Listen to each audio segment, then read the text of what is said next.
The fact that I'm here learning a lot of strategies and ways to do the work that I have ahead of me is great. So I'm happy with this opportunity. Willing to learn as much as I can from all the leaders. Just seeing how the principles and materials translate into a different culture, different language, a different way of life really blew my mind. We've had an amazing time over the last couple of days.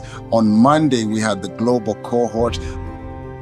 We are trained and dare to share material. We had an amazing time. I learned so much. I need to get back to training teens so that they can share the gospel with other teens. They have really helped us as Kenyans. It has taught us how to care, to share, and how to pray. To see so many young people coming together and lead the cause, to be a part of that and to be able to observe it, to see these young people and how passionate they are about their faith, and to watch that passion growing, even just in the last day. Realizing that we have a lot of teenagers that who probably needs to be reached out, and it calls for us to be more intentional in reaching them.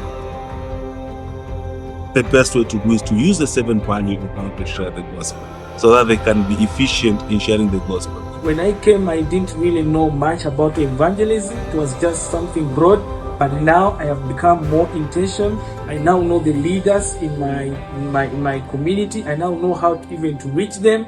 I now know how to ask, admire and admit. I've been so encouraged just to take a step back and really think strategically about the ministries that we're doing, being very, very intentional in how we're sharing the gospel, how we're training others to share the gospel.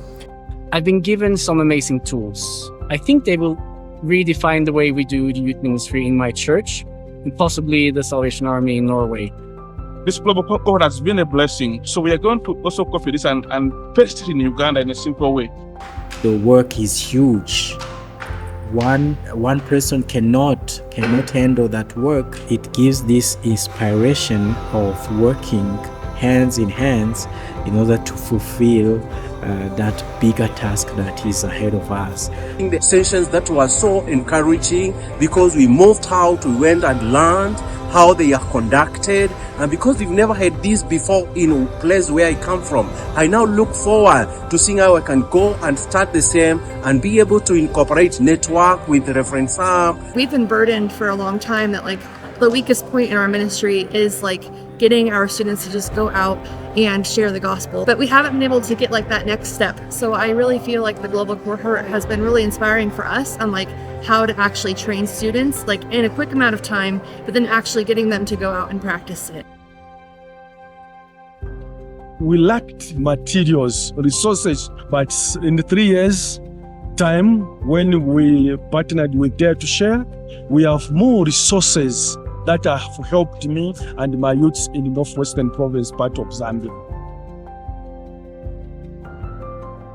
And one of my biggest takeaways from the global cohort was just learning together as leaders about what our struggles is around the world. It's the same. It's the same struggles. We are all wanting to give the next generation Jesus. Hearing the number 2 billion youth in the world that doesn't know Christ becomes a burden on your heart. But when you realize that equipping teens is what's going to change the world, it is really encouraging. With this training, I was able to have new ideas. And as soon as I get home to Mozambique, we are going to build a network of churches and ministry to engage with the youth. When I got here, I was this close about losing my passion for what I'm doing at this point. But when I saw the potential that we have with our youth ministry, not only here in the States, but wherever in the world because of the global cohort as well, I believe that this is a great opportunity to share the gospel wherever we go. And it's been amazing.